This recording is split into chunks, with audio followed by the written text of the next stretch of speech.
პროფესიული სასწავლებლები განვითარების ახალ ეტაპზე გადადიან. პარლამენტში შესულია კანონპროექტი, რომლის მიხედვითაც პროფესიული დაწესებულებები შეძლებენ სასწავლო პროცესში შექმნილი პროდუქციის რეალიზაციას და ანაზღაურებადი მომსახურების გაწევას, რაც საგანმანათლებლო დაწესებულებების შემოსავლების გაზრდის შესაძლებლობას მისცემს. რა პერსპექტივას აძლევს საკანონმდებლო ცვლილება პროფესიულ სასწავლებლებს და მოლოდინები აქვთ კოლეჯებში? სტუმართან სპექტრის დირექტორთან მათე ტაკიძესთან ერთად ვისაუბრებთ. მოგესალმებით. ძალიან დიდი მადლობა გადაცემაში სტუმრობისთვის. პროფესიული სწავლება ბოლო წლებში საკმაოდ პოპულარული გახდა. ყოველთვის შემგარშემო ბევრი ახალგაზრდა, რომელიც აღარ არის დაუშვათ იმ სტერეოტიპების ქვეშ, რომელიც წლების წინ იყო. თუმცა ამაზე აუცილებლად ვიკითხავ, მაგრამ მანამდე, რადგან დღეს იყო განათლების რეფორმის პრეზენტაცია, სასკოლო განათლებაზე მაქვს საუბარი, სწორედ ამით მინდა დავიწყო თქვენთან საუბარი. რამდენად შეესაბამება ის რეფორმა და იმ რეფორმის მიმდინარეობა, რომელსაც დღეს სახელმწიფო გვთავაზობს, განათლების სისტემის გაჯანსაღებას და სად ვართ და სად გვინდა რომ წავიდეთ დაუშვათ და ეს რეფორმა რამდენად შეგვიწყობს ხელს, მათ შორის პროფესიულ სასწავლებლებთან კავშირშიც გვინდა რომ დავანახოთ ეს მაყურებელს. პირდაპირ კვეთა აქვს პროფესიულ სასწავლებლებთან შესაბამისად ზოგადად განათლების იმ რეფორმას, რომელიც დღეს წარმოადგენს და რომლის პრეზენტაცია გაკეთა, მე გეტყვი ძალიან საინტერესო თემას.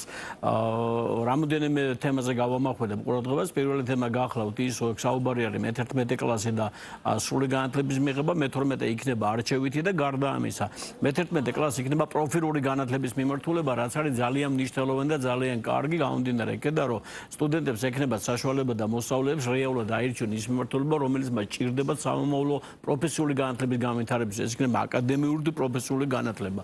შესაბამისად, ეს ძალიან ბევრ რამეში წავგწევს წინ და ჯობს გვიან ვიდრე არასდროს. მე ვფიქრობ, რეფორმის დაწყება იყო ძალიან მნიშვნელოვანი და დაანონსებულია ძალიან სერიოზული მიმართულებები და ამას სჭირდება სიღრმისეული გააზრება და არ შეიძლება ამას ზედაპირულად მივუძღვე. იმიტომ რომ ამაზე ემუშავა ძალიან დიდმა ჯგუფმა ექსპერტების, ძალიან დიდმა ჯგუფმა იმ ადამიანების, რომლებიც ჩართულია ზოგადი განათლების სისტემის განვითარებაში და ჩვენ რას დავკარგეთ წლების განმავლობაში, ეს უნდა აღვადგინოთ და ეს არის ძირითადად სიღრმეებში შესვლა, ცოდნის სიღრმეებში შესვლა, ეს არის მეცნიერულ კვლევებზე დაფუძნებული ცოდნა, ეს არის სრულყოფილი ცოდნის მიღება ახალგაზრდებისთვის, რათა ჩვენ გავაჯანსაღოთ და მივცეთ ზუსტად ის რამოლოდინიცია მშობელს, როცა სკოლაში მიდის მისი შვილი და არ არსებობს ოჯახი საქართველოში, რომელსაც შვილი არ ყავდეს ან სკოლაში, ან ნებისმიერ მიმართულებაში, რომელსაც პროფესიული განათლება ზოგადად განათლება ჰქვია. შესაბამისად, ეს რეფორმა, რომელიც დაანონსდა, მე ვფიქრობ, ძალიან მნიშვნელოვანია და ჩვენ ჩართულები ვიყავით ყველა ჩვენთაგანი ამ პროცესში და მე ვიტყვი საზოგადოებას, რომ მოლოდინი საკმაოდ საინტერესო იქნება და ჩვენ ამ შედეგებს დავინახავთ, იმიტომ რომ ნებისმიერ რეფორმას სჭირდება გარკვეული პერიოდი, როდესაც გაივლის ეს პერიოდი, ჩვენ მივიღეთ პირველ შედეგებს, პირველ კვლევებს ამ შედეგებიდან გამომდინარე და მე ვფიქრობ, ძალიან მნიშვნელოვანი რამე ხდება დღეს ქართული განათლების სივრცეში, იმიტომ რომ ვიწყებთ აბსოლუტურად განსხვავებულ მიდგომას იმ სისტემაში, რომელიც სამწუხაროდ ბოლო წლების განმავლობაში ჩვენ გვინდოდა აბსოლუტურად განსხვავებული თემა და საბოლოო ჯამში დავიწყეთ. კიდეც ის რისი მიღწევაც გვინდა.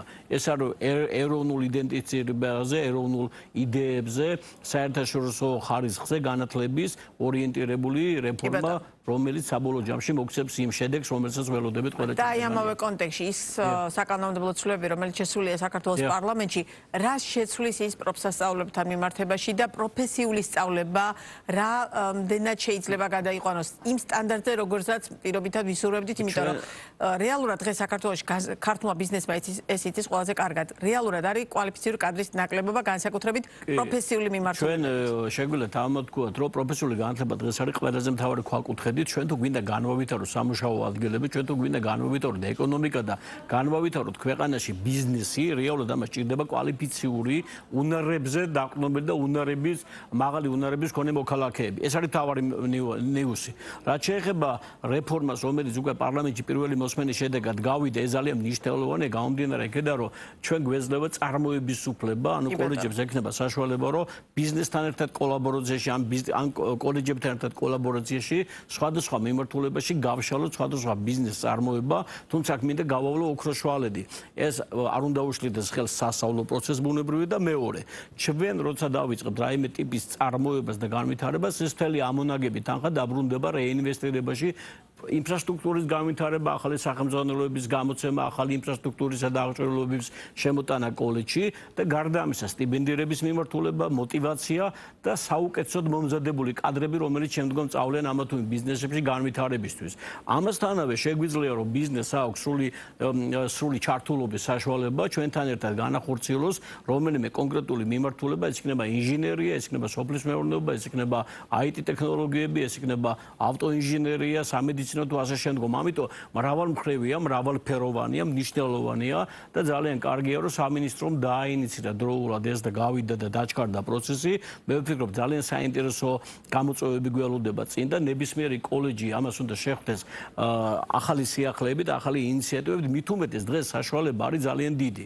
იმისა რომ ბევრი საინტერესო რამ მოიძიო ბაზარზე, ბევრი ადამიანი მოიყვანო პროფესიული კოლეჯებში და თქვენ ახსენეთ რომ ბოლო პერიოდში არის აბსოლუტურად პრაგმატული გადაფასება პროფესიული განათლების მიმართულებით, იმიტომ რომ უამრავი ახალგაზრდა მოდის და დასრულების, რომელმაც ზუსტად იციან, პრაგმატულად იციან, ჩამოყალიბებული აქვს, მაგრამ რა სურდა, რა უნდა და როგორ უნდა განვითარდნენ. ამიტომ ჩვენ ვფიქრობთ, რომ ზოგადად პროფესიული განათლების და აკადემიური განათლების რაოდენობა მსურველთა უნდა გათანაბრდეს. ეს მოგცემს საშუალებას ერთი მხრივ რომ დეფიციტი აღმოუφრათ ბაზარზე, ქართულ ბაზარს მივაწოდოთ მომზადებული და მაღალკვალიფიციური კადრები და გარდა ამისა ბუნებრივი ადამიანის მივცეთ საშუალება წარმატებით დასრულების შემთხვევაში მათ კონდეთ სოლიდური ანაზღაურება, იმუშაონ ძალიან წარმატებულად, მით უმეტეს დღეს ქართულ ბაზარს ამის რესურსი გააჩნია. ჩვენ თუ გადავხედავ დღეს მოთხოვნებს, არ არსებობს კომპანია და არ არსებობს სადაც არ იყოს დეფიციტი, სადაც არ არსებობდეს სურვილი, რომ უამრავ ადამიანს აიყვანს ბიზნესი და დაასაქმეს თავიანთ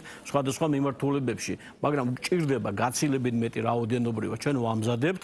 მიუხედავად იმისა, რომ ბევრია, თუნდაც რაოდენობრივად გაცილებით მეტი გჭირდება, იმიტომ რომ ერთი დღე რომ მონიტორინგი გავაკეთო ჩვენს ბაზაზე თუნდაც დღეში მოდის ათეულობით ბიზნესი, რომელსაც ჭირდება სხვადასხვა მიმართულებით ბევრი ადამიანი, რომელსაც წაიყვანებენ და ძალიან დიდი სიამოვნებით დაასაქმებენ თავიანთ ბიზნესებში. ამიტომ მე მინდა მაყურებელს მივმართო თქვენი ეთერის საშუალებით, პროფესიული განათლება გახლავთ უფასო, როგორც გრძელვადიანი, ესევე მოკლევადიანი, შესაბამისად არის კოლეჯები აღჭურვილი უთანამედროვესი ლაბორატორიებით, მასწავლებლები არის გადამზადებული და შეგვიძლია ჩვენ რომ ზუსტად ის მოლოდინები გავუმართოთ ნებისმიერ მოქალაქეს, რომელიც მას აქვს პროფესიული განათლების მიმართულებიდან გამომდინარე. კი ბატონო, სტატისტიკაც რომ მოვიშველიოთ რეალურად, მაგალითად როგორია სტატისტიკურად მაჩვენებლებით, თუნდაც ბოლო წლების განმავლობაში, რამდენად გაიზარდა ერთის მხრივ ინტერესი და მეორეს მხრივ აი ამ ინტერესის შესაბამისად უკვე მიღებული ცოდნა გამომდინარე დასაქმების მაჩვენებლები. დაახლოებით მე გეტყვით რომ ბოლო დაახლოებით 3-4 მიღების შემთხვევაში დაახლოებით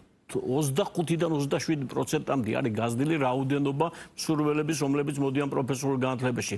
ამას ბევრმა ეტაპმა შეუწყო ხელი, რა თქმა უნდა, პროფესიული განათლების იმ რეფორმებმა, რომელიც ჩვენთან ჩატარდა, ეს არის ინტეგრირებული სწავლება და ჩვენ ეხლა ზუსტად დღევანდელ რეფორმასთან დაკავშირებით ვისაუბრეთ, რაც იყო წარდგენილი და პრეზენტირებული.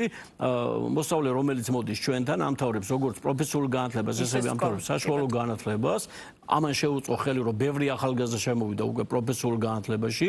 მოდულური სწავლება, დუალური სწავლება და მეოთხე ბიზნესის ჩართულობა პროფესიული განათლების სისტემაში, იმიტომ რომ ბიზნესები ჭდებენ ინვესტირებას უკვე კოლეჯების განვითარებაში, პროფესიული განათლების განვითარებაში და ეს არის ძალიან კარგი, იმიტომ რომ თუ ჩვენ წლების უკან მქონდა მუდმივი პროცესები და მუდმივი ძიება, რომ ბიზნესი შემოგვეყვანა, დღეს ბიზნესი თვითონ ითხოვს პროფესიულ განათლებაში შემოსვლას, თვითონ დებს ინვესტიციას და თვითონ ცდილობს, რომ ჩვენთან ერთად არა მარტო შინაარსობრივ ნაწილში შემოვიდეს, არამედ შემოვიდეს ინვესტიციები, შემოვიდეს ფინანსური და მატერიალური კუთხით და ეს დაინახეს ძალიან სწორად, იმიტომ რომ სხვანაირად წარმოუდგენელია თუ პროფესიული განათლება და ბიზნესი ერთენაზე ვერ ვისაუბრებთ, წარმოუდგენელია ჩვენ ბაზრის დეფიციტი აღმოუφრათ. ამიტომ ვფიქრობ ძალიან სწორი მიდგომებია ინიცირებული, ამიტომ მოიმატა ზუსტად მოსახლეობის შემოდინება პროფესიული განათლების სისტემაში და გარდა ამისა გაახალგაზრდა პროფესიული განათლება ეს ნიშნავს იმას, რომ სკოლა დამთავრებული ძალიან ბევრი მოგმართავს უკვე. ისწორედ ამიტომ ვთქვით, ერთგვარი სტერეოტიპები, რომელიც არსებობდა, ცუდი სტერეოტიპები, ისინი იმათი დამსხვრევა